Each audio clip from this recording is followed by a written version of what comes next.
частях на территории Бурятии удостоены звания Герой России.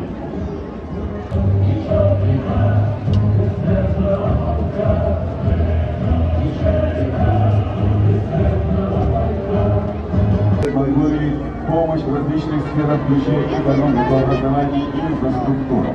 Совместные проекты и программы способствуют укреплению дружеских связей между двумя странами. Мы рады приветствовать звание Героя Советского Союза.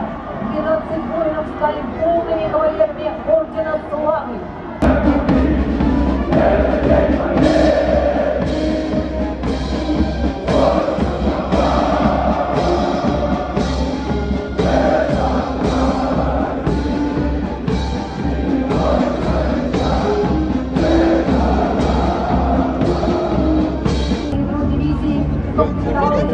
Молодежи комсомольского возраста Бурят-Монгольской АССР.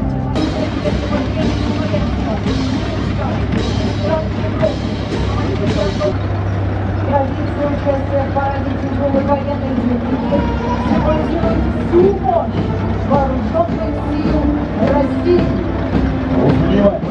Важную мощь, которым находится в этом ходе военного. Начинается прохождение богатых расчетов специализированных наук.